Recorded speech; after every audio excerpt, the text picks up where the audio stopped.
Sahara dairy ಪ್ರಕರಣದಲ್ಲಿ ಪ್ರಧಾನಿ ನರೇಂದ್ರ ಮೋದಿ ಅವರಿಗೆ ಬಿಗ್ ರಿಲೀಫ್ ಸಿಕ್ಕಿದೆ. ಪ್ರಧಾನಿ ವಿರುದ್ಧ ತನಿಖೆ ನಡೆಸುವಂತೆ ಸಲ್ಲಿಕೆಯಾಗಿದ್ದ ಅರ್ಜಿಯನ್ನ ಸುಪ್ರೀಂ ಕೋರ್ಟ್ ತೆರವುಗೊಳಿಸಿದೆ.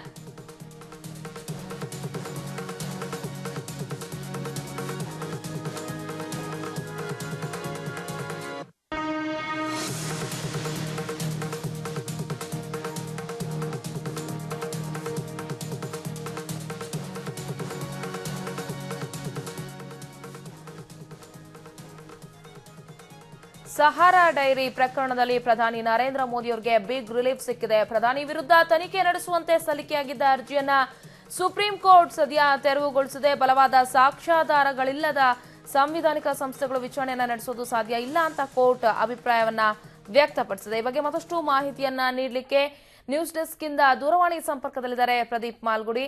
ಪ್ರದೀಪ್, ಒಟ್ಟಾರೆ ಸದ್ಯ ಮೋದಿ ವಿರುದ್ಧ ಇದ್ದಂತಹ ಈ ಒಂದು ತಲೆನೋವು ಕೂಡ ಸದ್ಯಕ್ಕೆ ಪರಿಹಾರವನ್ನ ಕಂಡುಕೊಂಡಿದೆ. ಇನ್ನು ಬಿಗ್ ರಿಲೀಫ್ ಸಿಕ್ಕಿದೆ ಅಂತ ಮೋದಿಗೆ ಈ ವಿಷಯದಿಂದ.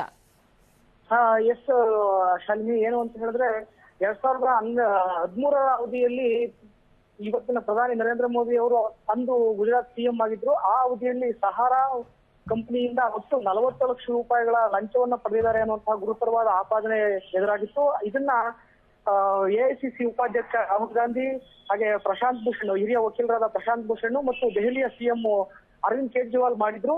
ಅದಕ್ಕೆ ಸಂಬಂಧಪಟ್ಟಂತೆ ಸಿಬಿಐ ಹತ್ರ ದಾಖಲೆಗಳು ಕೂಡ ಇವೆ ಅಂತ ಇವರೆಲ್ಲ ದಾಖಲೆಗಳನ್ನ ಕೂಡ ಬಿಡುಗಡೆ ಮಾಡಿದ್ರು. ಆದ್ರೆ ಅವರು ಬಿಡುಗಡೆ ಮಾಡಿರುವ ಈ ದಾಖಲೆಗಳನ್ನ ವಿಶ್ವಾಸಾರ್ಹ ಅಲ್ಲ ಅನ್ನುವಂತಹ ಕಾರಣ ಕೊಟ್ಟು ಸುಪ್ರೀಂ ಕೋರ್ಟ್ ತಳ್ಳಿ ಹಾಕಿದೆ. ಈ ವಿಚಾರವಾಗಿ ನಿಜಕ್ಕೂ ಪ್ರಧಾನಿ ನರೇಂದ್ರ ಮೋದಿ ಅವರಿಗೆ ಒಂದು ಬಿಗ್ ರಿಲೀಫ್ ಸಿಕ್ಕಿದೆ ಅಂತ ಹೇಳ್ಬೋದು ಶಾಲಿನಿ. ಎಸ್, ಇನ್ನು ಮತ್ತೊಂದ್ ಕಡೆ ನೋಡೋದಾದ್ರೆ ಅಲ್ಲಿ ಡೈರಿನಲ್ಲಿ ಸಾಕ್ಷಿಗಳ ಹೆಸರನ್ನ ಮೆನ್ಷನ್ ಮಾಡಲಾಗಿತ್ತು. ಜೊತೆಗೆ ಡೈರಿಯಲ್ಲಿ ಮೋದಿ ಅವರ ಹೆಸರು ಕೂಡ ಇತ್ತು ಅಂತ ಒಂದ್ ಕಡೆ ವಿಪಕ್ಷಗಳು ಆರೋಪವನ್ನ ಮಾಡ್ತಾ ಇರುವಂತದ್ದು. ಇದು ಎಷ್ಟು ಮಟ್ಟಿಗೆ ಸತ್ಯ ಆಗಿರಬಹುದು ಪ್ರದೀಪ್? ಶಾಲಿನಿ, ಅದು ವಿಚಾರಣೆ ಕೈಗೆತ್ತಿಕೊಂಡಿದ್ರೆ ಏನಾದ್ರು ಮಾಡಬಹುದಾಗಿತ್ತು ಅನ್ಸುತ್ತೆ ಶಾಲಿನಿ. ಏನು ಅಂತ ಹೇಳಿದ್ರೆ ಸಿಬಿಐ ಈಗಾಗಲೇ ಆ ದಾಖಲೆಗಳನ್ನ ತನ್ನ ವಶದಲ್ಲಿ ಇಟ್ಕೊಂಡಿದೆ.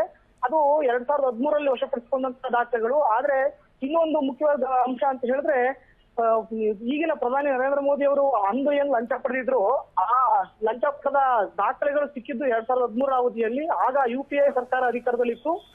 ಆಗ ಯಾಕೆ ಯುಪಿಎ ಸರ್ಕಾರ ಏನನ್ನೂ ಮಾಡಿಲ್ಲ ಅಂತ ಹೇಳಿ ಅರವಿಂದ್ ಕೇಜ್ರಿವಾಲ್ ಕೇಳಿದ್ರು.